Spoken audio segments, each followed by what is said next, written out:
Halo, selamat datang di Perspektif, tempat dimana trik-trik ngibul nggak bisa ngumpet lagi. Nah, kali ini ada dua gubernur, yaitu Pramono Anung dan KDM. Dan kalau dibandingkan, ini jelas-jelas beda banget ya. Yang satu kerja nyata, yang satunya lagi cuma hobi omon-omon aja. Aduh. Dan di saat ada kabar yang beredar, yakni pantai utara yang makin bikin ketar-ketir, dan masalah tanah Jakarta yang setiap tahun makin turun. Ternyata ya ada hal lain yang jelas bikin Pramono Anung ya puyeng tujuh keliling dan seakan-akan menampar mukanya. Waduh, apa ini? Ya, pastilah kalian penasaran. Tanpa lama-lama, yuk kita tonton saja videonya. Janji tak pernah diingkari, Deddy Mulyadi muluskan jalur kereta api. Deddy Mulyadi makin hari makin menjadi. Kali ini dia bersama Dirut Kereta Api tanda tangan perjanjian penting yang akan merubah wajah Jawa Barat selamanya. KDM akan membangun jalur kereta api Jakarta, Bandung, Tasik sampai Banjar dengan biaya 8 triliun rupiah. Nantinya kita semua hanya butuh waktu 3 jam saja dari ujung Jawa Barat sampai ke Jakarta. Bahkan nih, kalau dari Jakarta sampai ke Bandung hanya butuh 1,5 jam saja. Ini sih udah gila banget ya. Secara kereta konvensional bisa mendekati kereta cepat dengan harga yang lebih murah. Ini adalah perjalanan kita untuk mengembalikan peradaban yang ditinggalkan oleh uak saya namanya Walanda. Transportasi terbaik sebenarnya di Jawa Barat ini adalah kereta. Dan kita punya mimpi di 2028 Bandung Jakarta 1 jam. Nanti di perjanjian ini kita akan meluncurkan kereta wisata. Kemudian berikutnya adalah kita menginginkan dalam jangka panjang, mudah-mudahan ada rezekinya, transportasi publik yang menghubungkan antara Jakarta dan Bandung dengan waktu tempuh 1,5 jam. Kemudian nanti dari Bandung sampai Banjar. Berikutnya adalah kereta listrik dari Padalarang ke Cicalengka. Nanti perjalanan dari Jakarta sampai Banjar itu 3 jam. Tepuk tangan dong, itu bisa. Makanya nanti akan berarti kalau sampai Tasik ya 2,5. Jadi ini akan punya implikasi yang luas. Jadi mudah-mudahan lah fiskal kita cukup dan kita juga bisa meningkatkan pendapatan kita. Ini mimpi yang harus kita wujudkan dan saya meyakini betul ini akan terwujud. Gak pakai lama, KDM langsung melakukan MOU di depan para bupati dan wali kota se-Jawa Barat. Mari kita doakan semoga 5 tahun ke depan warga Jawa Barat bisa merasakan naik kereta cepat dengan harga murah. Wah, ini loh ya, sat-set wat ya. Di saat Gubernur DKI Jakarta Pramono Anung ya puyeng mikir Jakarta, nih ada Kang Deddy Mulyadi ya yang gaspol gitu loh ya, bangun daerahnya sendiri yaitu Jawa Barat. Yang satu pusing 7 keliling, yang satunya lagi jalan santai, tapi hasilnya ya kelihatan seperti ini. Apa sih bedanya Pramono Anung dengan KDM atau Kang Deddy Mulyadi? Apa bang? Pramono cuma ngomong doang kayak mamanya Ibu Mega. Aduh. Sama dengan si Anies Baswedan. Ngomong doang tapi gak kerja. Nyalah-nyalahkan banjir dari Jawa Barat, dari Bogor gitu loh. Padahal kata Kang Deddy yang pengusaha yang bangun di daerah Bogor itu pengusaha Jakarta. Mengatakan macet, sekarang macet di kota Bandung nomor 1 di Indonesia. Padahal yang ke Bandung tiap akhir pekan dan weekend itu siapa? Orang Jakarta semua yang ke Bandung. Dan kota Bandung itu kota-kota kecil, bukan kayak Jakarta, kota metropolitan atau ibu kota. Itu bedanya sangat jauh, asal-asal cuma bisa ngomong benda menyalahkan. Beda dengan Kang Deddy Mulyadi katanya gubernur konten, tapi kontennya isinya kerjaan. Nah, kontennya yang dilakukan Kang Deddy adalah memutuskan suatu pekerjaan langsung di tempat. Ya, dia memperbaiki saluran air, sungai, kemudian relokasi warga, menolong warga miskin dan sebagainya secara langsung di tempat. Beda cuma gubernur yang APBD-nya tuh sampai 70 triliun rupiah, tapi kerja cuma ngomong-ngomong doang. Apalagi yang wakilnya itu mempromosikan minimarket miliknya sendiri gitu loh, bukan kerja. Jauh dong bedanya lawannya antara Pramono dan KDM. Ya, memang ya, jabatan itu bukan soal siapa yang paling pinter ngoceh ya, tapi siapa yang beneran bikin perubahan. Ya karena pada akhirnya gitu loh ya, rakyat ini nggak hidup ya dari janji-janji mereka, tapi dari kinerja yang benar-benar diwujudkan. Ya kalau dibandingkan Pramono Anung dan KDM ini jelas-jelas jauh banget gitu loh. Weh. Sekarang nomor satunya Bandung. Mumpung Pak Gubernur Jawa Barat belum ada. Ketika TomTom itu lembaga internasional mensurvei, karena ada Pak Gubernur Sumatera Selatan, jadi saya pengen ngomong ini. Jakarta yang biasanya ranking 1 di Indonesia dan selalu kota termacet 10 besar di dunia, boleh dibuka Pak Gubernur Sumsel, sekarang nomor satunya Bandung. Mumpung Pak Gubernur Jawa Barat belum ada. Nyentil maksudnya gitu. Nomor satunya Bandung, nomor 2-nya Medan, nomor 3 Palembang, nomor 4 Surabaya, Jakarta nomor 5. Dan di dunia sekarang Jakarta nomornya adalah 90. Maka saya mikirnya begini Pak Tanah, ini jangan-jangan surveinya pas hari Rabu. Kan hari Rabu saya paksa semua ASN naik kendaraan umum. ASN di Jakarta itu 62.000. Maka setiap hari Rabu saya cek kepada Direktur Utama Transjakarta berapa orang yang menggunakan Transjakarta, naik kurang lebih 120.000. Artinya apa? ASN-nya naik, keluarganya juga ikut naik. Sehingga kalau setiap hari Rabu kalau ke Jakarta pasti kemacetannya berkurang banyak. Mungkin surveinya hari Rabu itu Pak. Gitu. Ya ini menjadi bukti ya kalau Pramono Anung itu ya paling hobi omon-omon gitu. Ya beraninya ngomong kalau ya di belakang kepala daerah lainnya. Kok bisa ya? Kok nggak berani langsung gitu ya? Aduh. Ini apa kira-kira ya, takut kalau gimana ya, disentil balik gitu. Pantesan ngomongnya di belakangnya. Aduh. Untuk Pak Wali Kota Bandung ya Pak Gub, soal Bandung kota termacet. Gini, semua kan baru bekerja dengan baik ya. Dan Bandung itu kan macet utamanya di Sabtu dan Minggu. Bandung itu karena apa? Karena orang Jakarta kan piknik ke Bandung gitu. Dan itu membawa keberkahan bagi UMKM, bagi perhotelan gitu. Nah problem Bandung itu kan cuma satu. Dari dulu sampai sekarang jalannya tidak mengalami perubahan. Itu saja, itu yang pertama. Yang kedua, kita lagi membuat analisis tentang traffic light. Karena traffic light itu justru bikin macet. Bisa nggak ke depan sih traffic light itu membuat menjadi lancar? Kan bisa jadi ini penghitungan yang di sini belum tepat. Ini kita lagi ngitung nih biar tepat. Yang berikutnya adalah solusinya adalah transportasi publik dan harus terintegrasi. Karena apa? Karena Jawa Barat itu kan terdiri dari kabupaten kota. Setiap kabupaten kota ini wilayah otonom yang punya keputusan sendiri-sendiri. Baru kali ini nih bupati wali kotanya kompak, terorkestrasi. Nah kita sudah punya rancangan, kita sudah bicara dengan Kemenhub, sudah berkirim surat dengan Kemenhub, rincian biaya sudah disampaikan.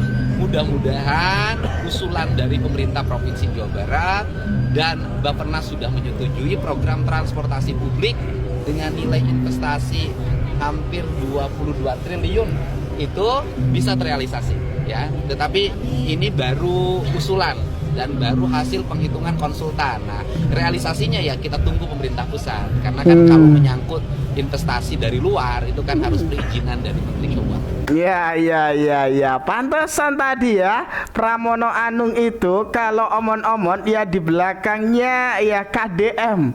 Ya kalau disentil balik KDM ini jelas gak bisa jawab itu Pramono Anung. Ya macetnya di Bandung itu hari Sabtu dan Minggu. Dan itu jelas-jelas Ya, itu orang-orang Jakarta yang pergi ke Bandung, ya. Itu loh gara-garanya. Tapi ini emang ya, Kang Deddy Mulyadi setelah disinggung oleh Pramono Anung tadi soal Bandung, kota termacet di Indonesia, Kang Deddy Mulyadi ini langsung gercep ya, cari solusi. Ya, nyiapin langkah strategis ya biar Bandung nggak jadi kota termacet di Indonesia. Inilah ya, langsung cari solusi, bukan sambat sana sini ya, gitu loh. Pesan buat Pak Pramono Anung, mungkin orang-orang sering ngebahas ini nih halte busway ya, nggak transportasi umum. Tapi tolong Pak, saya pejalan kaki Pak, saya cuma minta tolong ini jalanan dibenerin nih Pak. Masa saya lagi jalan kaki motor ini saya takut-takut kadang ditabrak motor dari belakang ini, aduh saya mesti lari kayak gini. Tolong Pak, saya busway aja bahkan, aku mau sehat, kita mau warga Indonesia sehat. Tapi gimana mau jalan kalau, lihat tuh, sidewalknya kayak gini, tiba-tiba ada tiang, habis itu jalannya udah kayak hiking. Padahal jalan pinggir jalan nih, padahal jalan pinggir jalan udah kayak hiking Pak, di gunung, jujur aja. Tolong sidewalknya aja deh, saya busway ya nggak, bensin gitu-gitu belum kerasa, belum relate karena belum punya apa-apa. Tolong jalan kanan aja dibenerin dulu Pak. Tolong Pak Pramono, tolong ya. I love you Pramono, hidup Pak Pramono. Ya, ini ada kritikan dari salah satu warganya Pramono Anung ini ya. Kalau sudah seperti ini, ya ini yang bisa menilai ya kalian-kalian saja ya. Coba tulis ya pendapat kalian di kolom komentar. Jangan lupa subscribe ya channel Perspektif, dan jangan lupa juga share video ini ke grup-grup WhatsApp atau yang lainnya itu. Dan kita lanjutkan saja video berikutnya. Seorang warga DKI Jakarta akhirnya mengadu langsung kepada Kang Deddy Mulyadi. Ia mengeluhkan dugaan kecurangan dalam pemilihan RW di lingkungannya. Sudah melapor ke berbagai pihak, namun belum ada yang menanggapi pertanyaannya. Pejabat DKI sebenarnya kemana saja? Hingga warganya harus mencari keadilan lewat Kang Deddy. Udah ke kantor gubernur, udah ke DPRD, udah ke wali kota. Ya gimana Jakarta? Iya betul. Mungkin minta wejangan dari Bapak gimana? Kami kan warga. Ya udah saya nanti ngomong ke Kapolda Metro. Ya. Arahan dari Kang Deddy atau Kang KDM itu bahwa itu memang bukan kita punya DKI dengan Jabar kan beda. Tapi Bapak menjembatani dengan melaporkan, juga memberitahukan info ke Kapolda ya, dari Polda sana. Jadi mudah-mudahan ada tindak lanjutan dari Bapak Polda itu mengenai polemik di tempat kami. Waduh. Hah? Ternyata ada hal lain ya yang bikin Pramono Anung, Gubernur DKI Jakarta ini puyeng 7 keliling dan berasa ditampar kenyataan ya.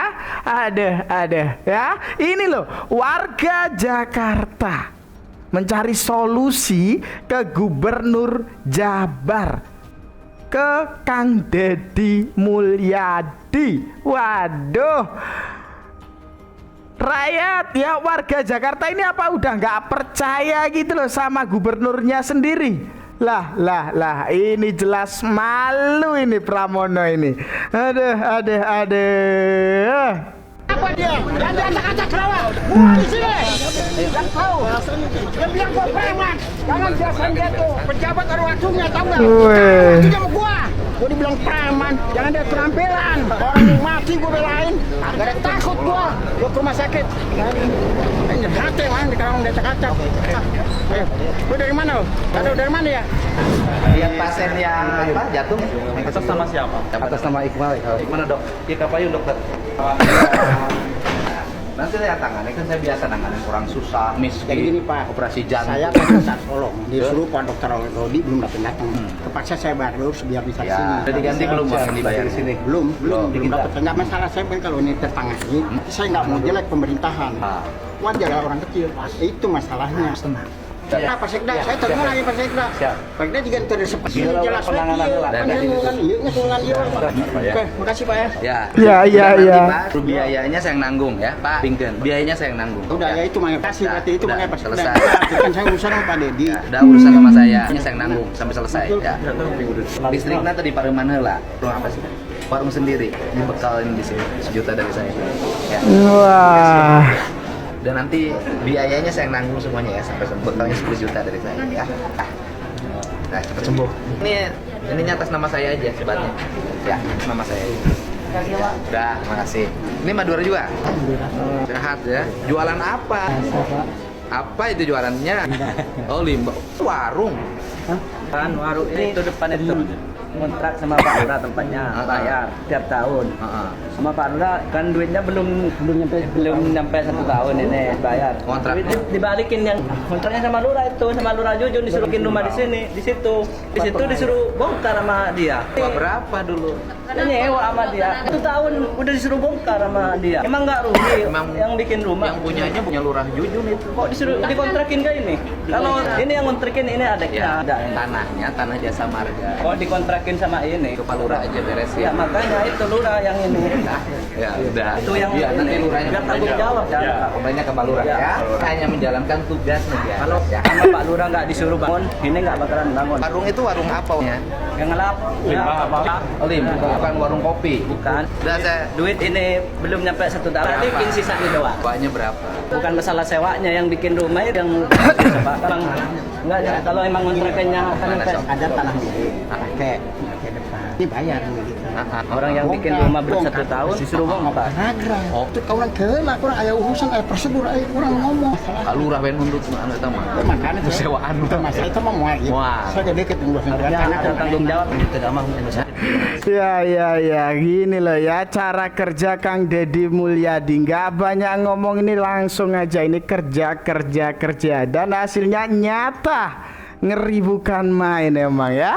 Bukan yang pinter omon-omon, tapi hasilnya nggak tahu di mana itu, ha?